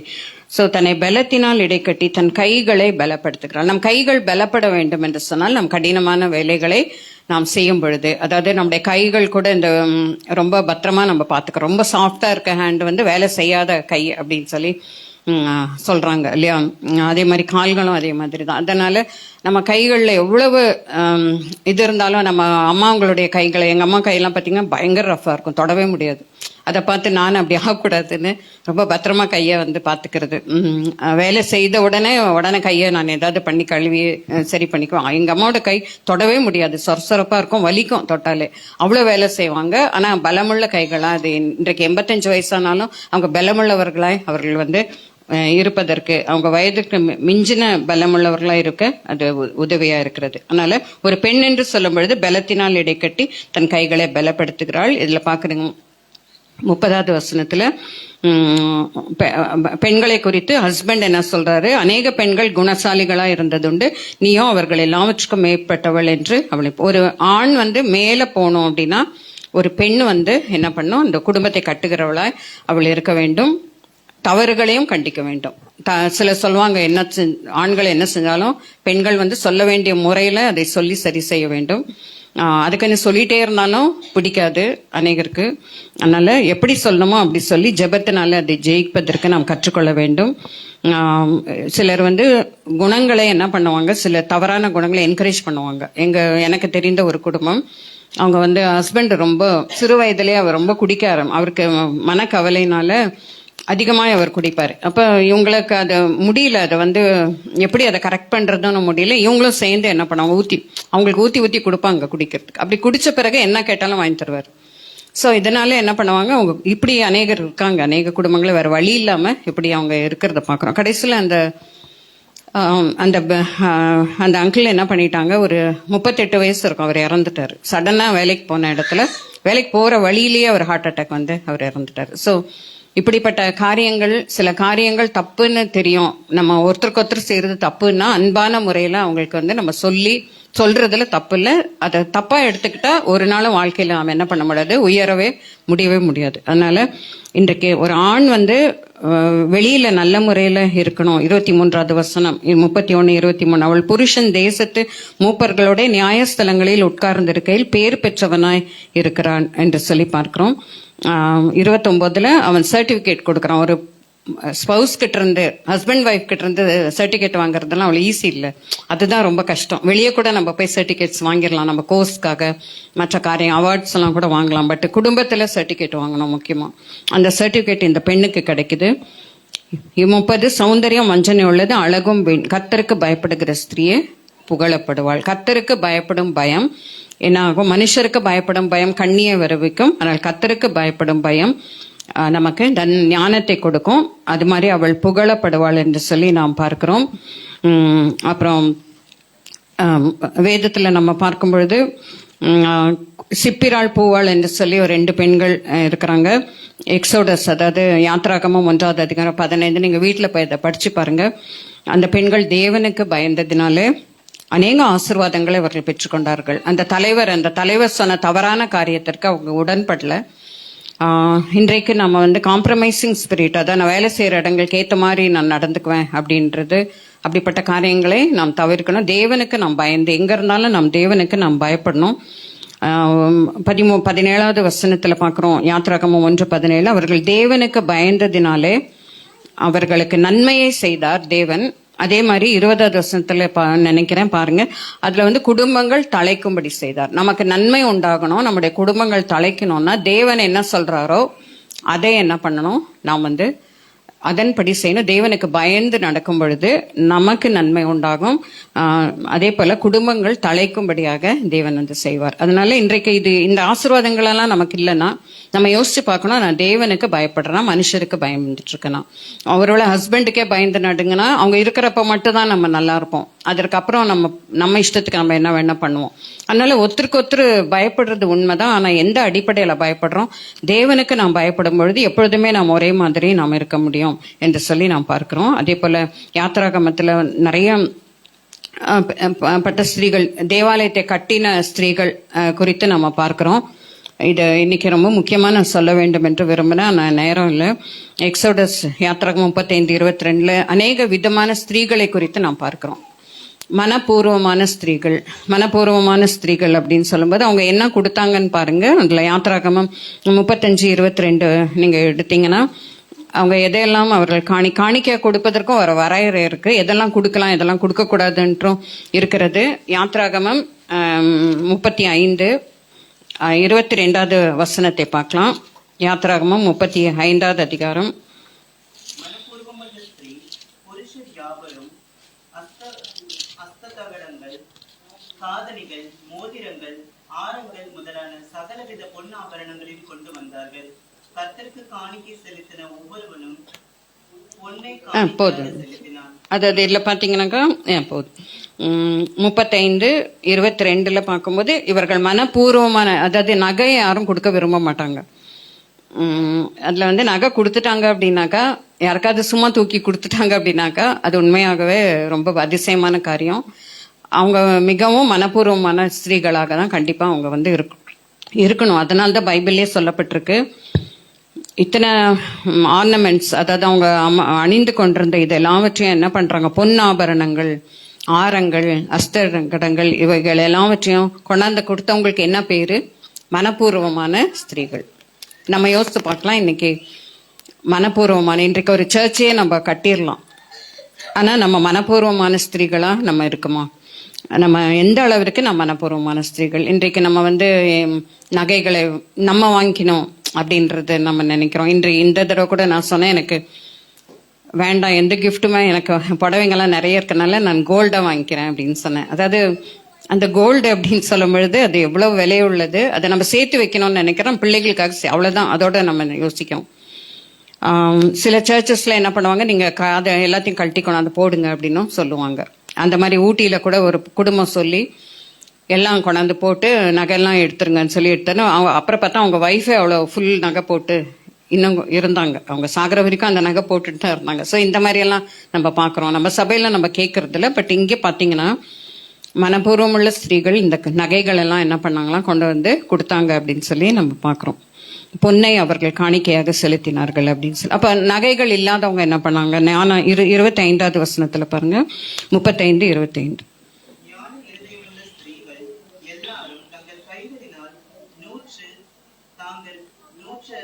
இளநீல நூலையும் இரத்தாம்பர நூலையும் சிவப்பு நூலையும் மெல்லிய பஞ்சு நூலையும் கொண்டு வந்தார். போதும். இல்ல ஞானம், அப்ப தைக்கிறதுக்கு ஞானம் வந்து ரொம்ப வேணும், கண்டிப்பா வேணும். நம்ம தைக்கும் போது அது தெரியும், ஞானம் வேணும். அதே மாதிரி தேவாலயத்தை அலங்கரிக்கிறதுக்கு, இந்த ஸ்டேஜ் எல்லாம் கூட அலங்கரிக்கிறதுக்கு அழகான தையல் போட்ட துணிங்கெல்லாம் போட்டா எவ்வளவு அழகா இருக்கும் இல்லையா? அதெல்லாம் வந்து அவங்க என்ன பண்றாங்க, கொண்டாந்து கொடுக்குறாங்க. அவங்களே பண்ணி தங்கள் கைகளினால் 100 என்று. ஒரு பெண்ணுக்கு வந்து ஒரு குவாலிஃபிகேஷன் தையல்ன்றதும், அது கண்டிப்பா சொல்ல மாட்டேன், ஏன்னா அதை நான் யாரையும் கம்பல் பண்ண முடியாது. பட் தையல் கத்துக்கிறது நமக்கு நல்லது.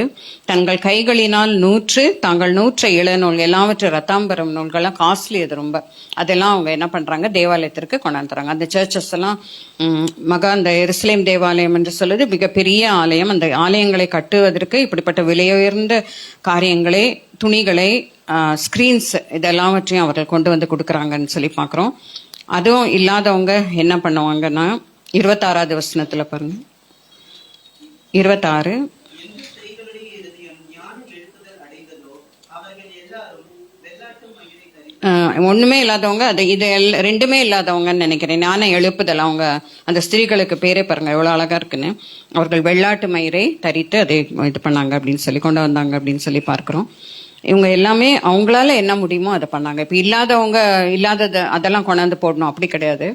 என்ன இருக்கோ அதை வந்து கொண்டாந்து போடுறாங்க. அந்த 2 காசு போட்ட விதவே அவளுக்கு இருந்தது எல்லாத்தையும் அவ போட்டுட்டா. அதனால அவளைதான் அப்ரிஷியேட் பண்றாரு இவன். அவளுக்கு ஒண்ணுமே இல்லை, திரும்பி போறதுக்கு கூட பணம் இல்லை. ஆனா கண்டிப்பா ஏசப்பா என்ன பண்ணியிருப்பாரு, அவளுக்கு ஏதாவது அதிகமாய் ஆசீர்வாதத்தை கொடுத்துதான் அந்த இடத்த விட்ட. மற்றவங்களுக்கு இல்லாத ஆசீர்வாதங்களை அவளுக்கு கொடுத்துதான் அனுப்பியிருப்பாரு. அதே போல அந்த ஸ்திரீ வந்து அந்த எலிசாவை உபசரித்த அந்த ஸ்திரீயை பார்க்கிறோம். எலியாவை உபசரித்தவள். அவளும் தன் கைகளினால அந்த எண்ணெயெல்லாம் ஏழையாக இருந்த பொழுது அந்த ரொம்ப ஒண்ணுமே சாப்பிட இல்லாதப்போ அதை அந்த ஊழியக்காரருக்கு கொடுத்துட்டு ஒண்ணுமே இல்லை நம்ம இனிமே செத்துடலான்றப்போ அவளை பணக்கார எண்ணெய் இருக்கிற இடங்கள்லாம் பணக்கார இடங்க இல்லையா. அதனால அந்த இடம் அவள் பணக்காரியாக அவள் மாற வேண்டும் என்று சொன்னால் என்ன எண்ணெய் அதிகமாய் அவளுக்கு இருந்தது. அதை வச்சு அவள் என்ன பண்ணியிருப்பா, அவள் ஃபியூச்சர்ல பழச்சிட்டு இருந்திருப்பா. அப்படி பட்ட கிருபை. அது என்ன இருக்கோ அதுல வந்து நம்ம செயல்படணும். நமக்கு என்ன இருக்கோ அதை வந்து தேவனுக்குன்னு கொடுக்கணும். என்ன இருக்கு தாளந்துகள், இதை தேவனுக்கு கொடுக்கலாம். இன்றைக்கு நம்ம தீர்மானம் பண்ணலாம், தேவனே இதை நான் கொடுக்குறேன், இந்த தாளந்து அவருடைய நாம மகிமைக்க நான் வந்து கொடுக்குறேன் அப்படின்னு சொல்லி நீங்க கொடுக்கலாம். அதே போல நம்மளால என்ன முடியுதோ அதை வந்து நாம் தேவனுக்கு நாம் கண்டிப்பா என்ன பண்ணணும், நம்ம கொடுக்கலாம். அவங்க இதை கொடுத்தாங்க அதை விட மேல நான் இதை கொடுக்கணும் அப்படியெல்லாம் கிடையாது. உங்களால என்ன முடியுமோ அதை வந்து நீங்க கொடுக்கும் பொழுது கர்த்தர் அதை கனம் பண்ணி அதை விட மகா 2 மடங்கா 10 மடங்கா அவர் ஆசீர்வதிப்பதற்கு வல்லமுள்ள தேவனா இருக்கிறாரு. அதனால நிறைய கொடுக்கறதுனாலதான் அந்த ஆசீர்வாதம் நமக்கு கடன் வாங்கி அப்படிலாம் கொடுக்கலாம் அப்படியெல்லாம் இல்லை. என்ன இருக்கோ அதை கண்டிப்பா நம்மளால கொடுக்க முடியும். அதை கொடுத்தா அப்படியே கர்த்தர் நம்ம கடனாளிகளா நம்ம விட்டுறவே மாட்டார். ஏழைகளுக்கு கொடுக்கிறவன் கர்த்தருக்கு என்ன பண்றான்னா கடன் அவருக்கு கடன் கொடுக்கறதுன்றது இவ்வளவு பெரிய காரியம் இல்லையா. அதனால அப்படியாப்பட்ட ஆசீர்வாதத்தை தேவன் கொடுக்கிறார். அதனால ஒரு ஆலயம் கட்டப்படணும்னா எல்லாரும் இணைந்து செயல்படணும். இங்க பார்த்தா ஆண்களும் பெண்களும், முக்கியமா இப்படிப்பட்ட பெண்கள் எல்லாம் இணைந்து தான் ஆலயத்தை வந்து கட்டுறாங்க. எதை குடும்பத்தை கட்டணும்னா இணைந்து தான் கட்ட முடியும். அதே மாதிரி ஒரு சர்ச்சை கட்டணும்னாலும் நம்ம இணைந்து நம்ம கட்ட முடியும். அதனால இணைந்து செயல்படும் பொழுது நாம் மேலான காரியங்களை நாம் செய்யலாம். பெண்களாக இருக்கும் பொழுது சாதாரண பெண்கள் தான். சிப்பிராள் பூவாள் வந்து பலனுள்ள ஒரு பெண்ணு கிடையாது, பலனுள்ளவர்கள் அவர்கள் கிடையாது. ராகாபும் அதே மாதிரி தான். இவங்க எல்லாருமே வந்து ஏதோ எக்ஸ்ட்ராடினரி விமன்லாம் கிடையாது, சாதாரண லேடிஸ் தான். பட் அவங்க வந்து எவ்வளவு பெரிய காரியங்களை தேவனுக்காய் சாதித்து அவங்க எவ்வளவு நல்ல பேரை வாங்கினாங்க. தேவனிடத்துல இருந்து நல்ல பேரை அவங்க வாங்கி அவங்க வந்து ஜனங்களை, தங்கள் சொந்த ஜனங்களை அவர்கள் காப்பாற்றுவதற்கு எஸ்தர் ராஜாத்தியை பாருங்க, அவள் வந்து தைரியமாகவும் செயல்பட்டாள்.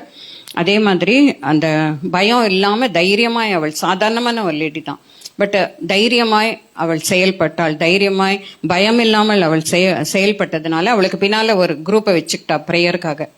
நான் வந்து திறப்பின் வாசல்ல நிக்கிறேன், எனக்காக ஜெபம் பண்ணிக்கிங்க அப்படின்னு சொல்லி. அப்படி நமக்காக ஜெபிக்க ஒரு சின்சியரா இருக்கவங்க ஒரு 10 பேராவது இருக்கும் பொழுதுதான் நம்ம என்ன பண்ண முடியும், நம்ம வெற்றியுள்ள வாழ்க்கையை நம்ம வாழ முடியும். முக்கியமா ஊழியக்காரர்கள் என்று சொல்லும் பொழுது அவர்களுக்காக அதிகமாய் ஜெபிக்கணும். சின்சியரா இருக்கவங்க ஜெபிக்கிறதுனால தான் நாங்க நிக்க முடியுது, ஊழியங்களை செய்ய முடியுது, உயிரோடவும் இருக்க முடியுது. அதற்காக நம்ம இந்த நாள்ல வந்து நம்ம என்ன முக்கியமா இந்த நாள்ல நம்ம யோசிக்க வேண்டியது என்னன்னா, கர்த்தருக்கு பயப்படும் பயம் நமக்கு இருக்கும்போது நம்ம புகழப்படுவோம். கர்த்தர் நமக்கு நன்மை செய்வார், நம்முடைய குடும்பங்கள் தலைக்கும்படியாக செய்வார்.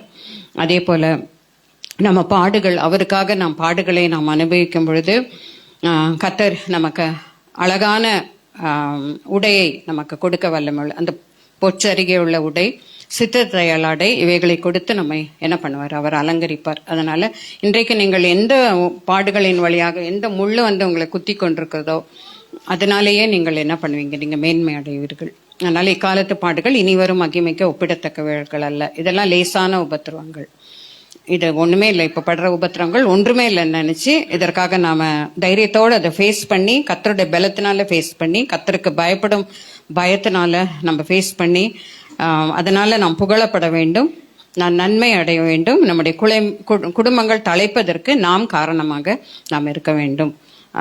அதனால அந்த எண்ணத்தோடு கூட இந்த நாளில நாம் இந்த விமென்ஸ் டே நாம் ஆசரிப்போம். பலர் பல விதங்களில் உலக பிரகாரமெல்லாம் அவங்க என்ஜாய் பண்ணி அவங்க ஆசரித்து கொண்டிருப்பாங்க. ஆனால் நாம் இன்றைக்கு தேவனே, என்னை முற்றிலுமாய் ஒப்பு கொடுத்து நான் செய்ய வேண்டிய காரியங்களை தேவாலயத்திற்கும் குடும்பத்திற்கும் தனிப்பட்ட வாழ்க்கைக்கும் செய்வதற்கு என்னை பலப்படுத்தும் என்று முற்றிலுமாய் நம்மை ஒப்பு கொடுத்து நாம் ஜெபிப்போம். கர்த்தர் அப்படிப்பட்ட கிருபையை நாம் ஒவ்வொருவருக்கும் கொடுத்து, இதோ கர்த்தருக்கு பயப்படுகிற மனுஷன் இவ்விதமாய் ஆசீர்வதிக்கப்படுவான். சௌந்தர்யம் வஞ்சனை உள்ளது, அழகும் வீண், ஆனால் கர்த்தருக்கு பயப்படுகிற ஸ்திரியே அவளே புகழப்படுவாள் என்ற வசனத்தின்படி அந்த புகழ்ச்சியை நாம் விரும்பலாம். கர்த்தரால் புகழப்பட வேண்டும், அதுதான் நமக்கு ரொம்ப முக்கியம். ஆகவே இன்றைக்கு நம்ம நினைக்கலாம், சாதாரண வேலை செய்கிற பெண்கள், அநேக பெண்கள் கூலி வேலைகள் செய்கிறாங்க, மூட்டையெல்லாம் கூட தூக்குறாங்க, நிறைய வேலைகளை அவங்க செய்கிறாங்க, மெய்ட்ஸாக இருக்காங்க, வீட்டு வேலைகளை பண்ணுகிறார்கள். பெரிய பெரிய வேலை செய்வதற்கெல்லாம் அவார்ட்ஸ் கிடைக்கிறது, அவங்களுக்கு ஒரு டிக்னிட்டி இருக்குது, அவங்களுக்கு ஒரு சேர் இருக்குது, எல்லாமே இருக்குது. பட் இப்படிப்பட்ட பெண்களுக்கு என்ன சலுகை இருக்கிறது? அவங்கள நினைச்சு பார்க்கலாம், அவங்களுடைய கடின உழைப்பை நினைத்து பார்க்கலாம். தேவனே, அவர்களுக்கும் ஆசீர்வதித்து அவர்களையும் நினைத்தரலும் என்று சொல்லி நாம் இந்த நேரத்தில் நாம் நினைத்து பார்க்கலாம். அவர்களுக்காகவும் நாம் தொடர்ந்து ஜெபிக்கலாம். ஆகவே கர்த்தருக்கு பயப்படும் பயத்தால் இந்த பூமி நிறைந்திருக்கத்தக்கதாய் கர்த்தத்தாமே நம்மை ஆசீர்வதிக்க வேண்டும் என்று சொல்லி நாம் இந்த நேரத்தில் முற்றிலுமாய் நம்மை தாழ்த்தி இந்த நேரத்தில் நாம் ஒப்பு கொடுப்போம். இந்த நாளிலே கூட சூரிய அம்மாவை நினைத்துக்கொள்வோம், எஸ்தரை நினைத்துக்கொள்வோம், தனிமையாக இருக்கிற பெண்களை நினைத்துக்கொள்வோம். தனிமையாக இந்த சர்ச்சுக்கு அநேக பேர் இருக்கிறாங்க, தனிமையாக இருந்து குடும்பத்தை நடத்தி கொண்டு போகிறவர்கள் எல்லாரையும் தேவன் கணவன் இல்லாதவர்களை நினைத்துக்கொள்வோம், கணவன் இருந்தும் இல்லாதவர்கள் போல் இருப்பவர்களுக்கு நினைத்துக்கொள்வோம். எல்லாரையும் நினைத்து நன்றாய் சந்தோஷமாய் வாழ்ந்து கொண்டிருப்பவர்கள் அதை நாம் யோசித்து பார்த்து மற்றவர்களுக்காக நாம் ஜெபிக்க வேண்டும். ஆகவே இன்றைக்கு நாம் தொடர்ந்து நாம் அதற்காக நாம் ஜெபிப்போம். இணைந்து சொல்லுவோம். என் ஆத்துமாவே கர்த்தரை ஸ்தோத்திரி, என் ஆத்துமாவே கர்த்தரை ஸ்தோத்திரி, செய்த சகல உபகாரங்களை மறவாதே. ஆமீன். நம்முடைய ஆண்டவராகிய இயேசு கிறிஸ்துவின் கிருபை, பிதாவின் அன்பு, பரிசுத்த ஆவியானவருடைய இணைப்பிரியாத அந்யோன்ய ஐக்கியம் நம் அனைவரோடும், குடும்பத்தின் பிள்ளைகளோடும், மிஷனரி குடும்பத்தோடும், தூரத்தில் இருக்கிற பெற்றோர், பிள்ளைகள், சகோதரிகள், சகோதரர்களோடும், உலகமெங்கிலும் இருக்கிற பரிசுத்தவான்களோடும் இன்றும் என்றும் நிலைத்திருப்பதாக. ஆமென். அல்லேலூயா. God bless you. God bless you.